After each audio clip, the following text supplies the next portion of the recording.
Boa tarde, queridos alunos. Tudo bem com vocês? Espero que estejam todos em paz, com você e com a família de todos.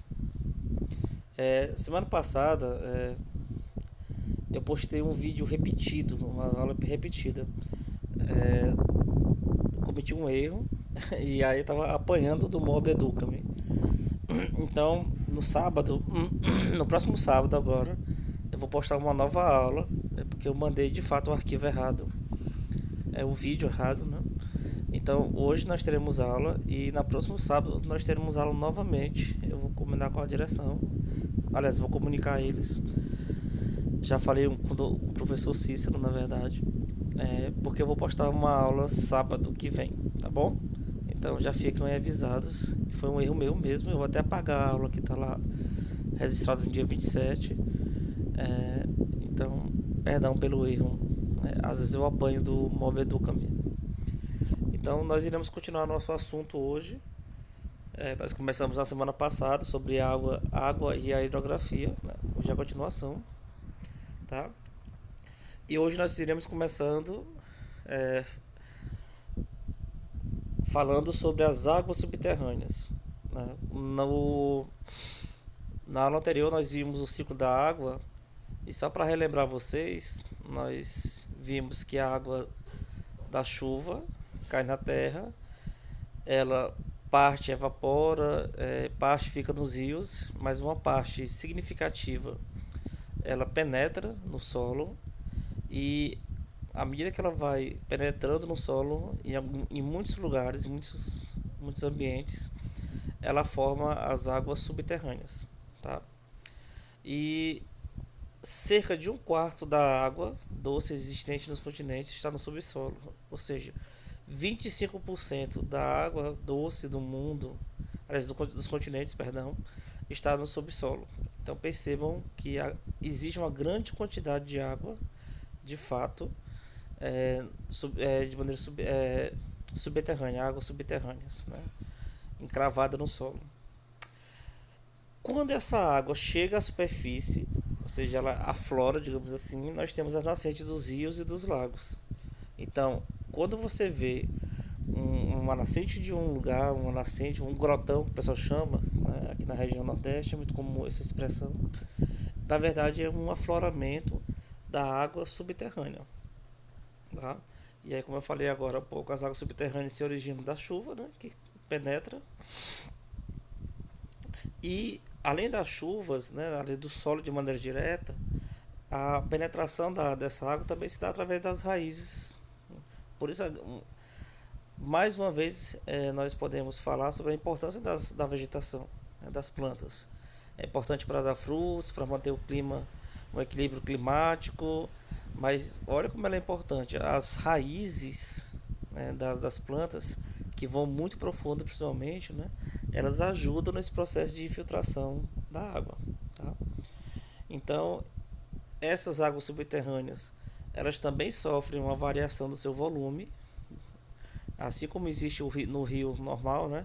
Às vezes está mais cheio, às vezes está mais baixo o volume do rio. Nessas águas subterrâneas também acontece é, essa variação de volume. Em alguns períodos ela está mais cheio, existe mais água subterrânea, esse volume, e em alguns momentos há uma queda desse volume. Tá? E aí mais uma vez nós vamos mostrar uma imagem, né, retratando esse processo. Repito, nós já vimos isso na semana passada e nós temos aqui a infiltração dessa água. E quando você mostra também a presença das plantas, é por causa dessa questão das raízes, como nós vimos anteriormente, e nós percebemos que formam verdadeiros rios é, de, abaixo da superfície terrestre, no subsolo. Tá? E aí nós temos dois níveis de águas subterrâneas, ou duas categorias, né, ou duas de subdivisão de acordo com a sua profundidade. Tá? Primeiro é o lençol freático, que nós ouvimos com mais frequência falar dele. É um reservatório de água encontrado na camada do solo mais próxima da superfície terrestre. a água ali é mais fácil de ser alcançada. Então, o lençol freático é aquele que fornece água para os poços tubulares. Ou seja, quando você perfura um poço, é, e aí nós conseguimos alcançar um corpo d'água, água subterrânea, nós estamos atingindo o lençol freático. Tá lá embaixo a observação em geral. As águas dos poços que abastecem parte das casas e povoados provém do lençol freático. Por quê? Porque é essa água que está mais próxima da superfície. Porém, nós temos outro tipo de água subterrânea, ou seja, no outro nível, aliás, que nós chamamos de lençol artesiano. É um reservatório muito localizado muito mais abaixo, né? Muito mais profundo, localizado onde estão as rochas, né? E é possível capturar essa água também, só que você precisa de um equipamento muito mais moderno, muito mais caro. Você precisa de máquinas capazes de perfurar grandes camadas, né, de pedras e regiões mais duras do solo. Então não é tão fácil. O lençol freático é relativamente fácil você perfurar ele e é relativamente barato. Mas se você tiver que acessar um lençol artesiano, que é esse mais profundo, né, você vai ter uma dificuldade maior porque é mais caro, porque ele está mais profundo e ele está no meio das rochas, né? Está abaixo das rochas ou entre as rochas. Então você precisa de um equipamento melhor, tá bom? Então eu vou mostrar para vocês, ó, a diferença em termos de nível, tá? Dos dois, do lençol freático e do lençol artesiano. Perceba que nós temos acima uma camada argilosa, né, formada por terra, por solo que nós conhecemos bem, e logo abaixo nós temos o lençol freático, então é mais fácil de você acessar ele. Mas mais abaixo ainda nós temos uma camada rochosa, né, e abaixo dela, ou entre ela, nós temos o lençol artesiano. Então, quais são os dois tipos de níveis de água subterrânea? O lençol freático, que é mais próximo à superfície, e o lençol artesiano, que está mais abaixo, entre as rochas. Ok? Ficou claro para vocês? Espero que sim. Nós vamos falar um pouco sobre os lagos agora. Tá? Os lagos são originados também pelo acúmulo de água em áreas baixas do terreno. E ela pode vir também dos rios, de fontes subterrâneas, assim como os rios, né? E também de derretimento de geleiras, das geleiras polares, ou das geleiras que ficam no topo das montanhas, em regiões elevadas, como na Cordilheira dos Andes, por exemplo. Né? A forma, a profundidade, a extensão dessas lagoas variam muito, né? Mas a maioria desses lagos possui uma saída de água que forma um rio, tá? Então, geralmente um lago ele tem uma saída e essa saída vai formar um rio. E nessas situações geralmente são águas doces, tá? Então, vamos lá. Qual a origem dos lagos? Acúmulo de água em regiões mais baixas de um terreno. A água vem de onde? Que formam esses lagos? Subterrâneas, das chuvas, de outros rios, do derretimento de geleiras. Ponto. E em geral, esses corpos d'água têm uma saída que muitas vezes forma um rio. E nessas situações, geralmente, são águas de lago doce, tá bom? Mas existem alguns lagos que são fechados, que não apresentam uma passagem por onde a água escoar, né? E nesse caso, eles costumam acumular muitos sais minerais e por isso se tornam lagos salgados, né? E também, além disso, há lagos artificiais criados para atender a necessidade do ser humano. E um exemplo desse tipo é os açudes, né?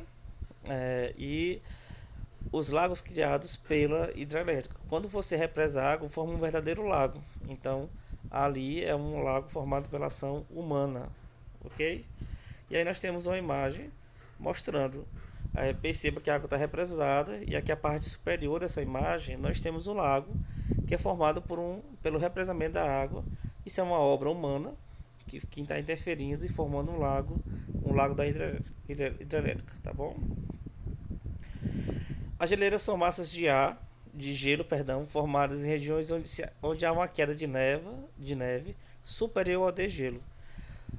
Então, é quando existe mais neve caindo do que o processo de é, descongelamento ou de degelo, tá bom? Elas são encontradas em regiões de altitudes elevadas, já falei para vocês sobre picos de montanhas, por exemplo, ou nas regiões polares, tá? Nessas áreas, quando ocorre uma média temperatura, em alguns períodos, né, que é um período mais quente, período do verão nessas regiões, o gelo pode se descongelar e dar origem a lagos e a rios.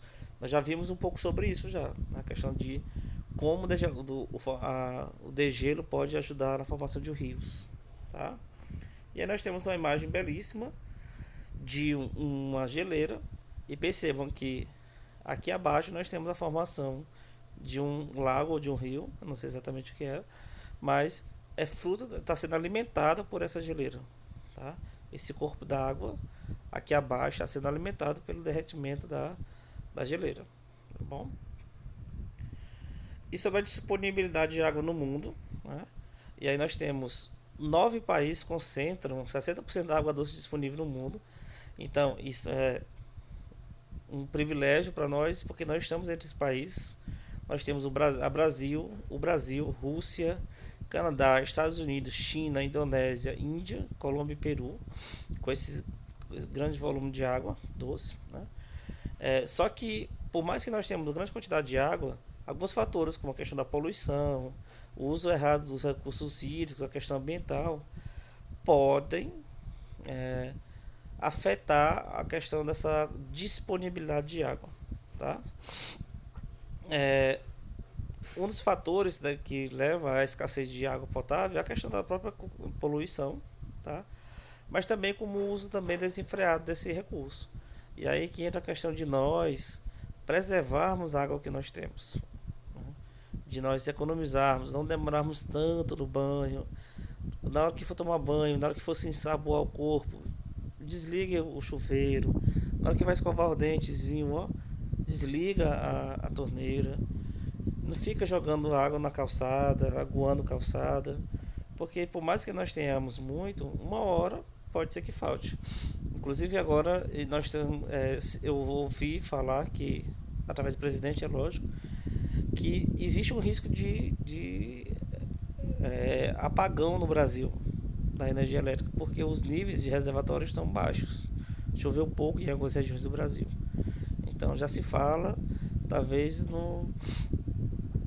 na escassez de energia elétrica por causa da falta de água para mover as turbinas. Então precisamos economizar, tá bom? Então até a próxima, fiquem com Deus.